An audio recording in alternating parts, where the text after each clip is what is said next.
Cea de-a doua ediție a Roma Film Festival, unicul eveniment de gen dedicat culturii rome din zona balcanică, își închide astăzi porțile. Anul acesta evenimentul a fost găzduit la Brașov și în comuna Augustin. Printre filmele tematice aflate în competiție, inspirate de cultura romă, s-au aflat scurtmetraje din 9 țări, printre care și creații cinematografice semnate de Alina Șerban, Milo Simulov și Ada Dumitru, recent premiată la Shanghai Film Festival.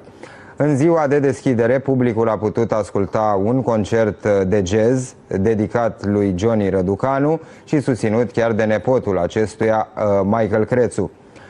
Partenerii media sunt, bineînțeles, colegii noștri de la Cinemaraton și de la Prima TV, parte a trustului Clever Media. Și suntem în direct acum cu domnul Cristian Radu Nema, cineast și organizatorul festivalului. Bună ziua! Cum a decurs ediția de anul acesta? Cu câteva minute înainte de gala de premiere, ce ne puteți spune, despre aceste zile? Într-adevăr, cu Cristian Nema, cu Sorin Mihai și Bianca Michi, parte din acest nucleu, acest suflet al festivalului, pentru că anul trecut am pornit la drum în ceva fără de sfârșit și anul acesta se pare că avem deja un film care s-a născut datorită festivalului de anul trecut și promisiunilor făcute. Avem filme din afara țării în număr de 9, dintr-un total de 21. Avem niște premii, pe lângă premiile prestabilite de cel mai bun regizor, actor, scenariu și așa mai departe, niște premii care mereu ne fac să dezvoltăm tipul de abordare a festivalului. Premii speciale, în funcție de surprizele pe care le avem. O las și pe Bianca să spun așa din unghiul ei de vedere.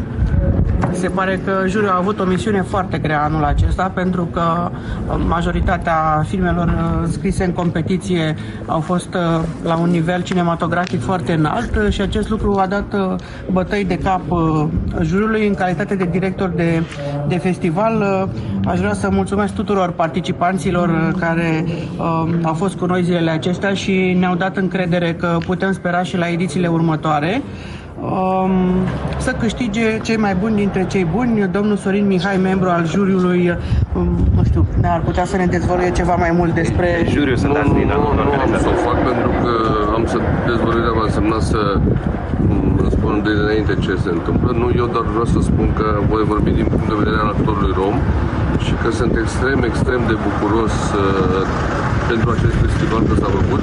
Este la a doua ediție. Mă bucur foarte mult că am participat și eu la inițierea acestui festival.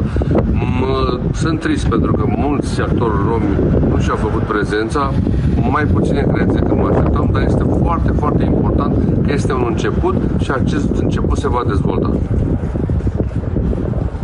Așadar, Roma Film Festival va fi și va merge înainte și peste mulți ani de acum încolo. Mulțumim! Două inele unice, un microfon și o sticlă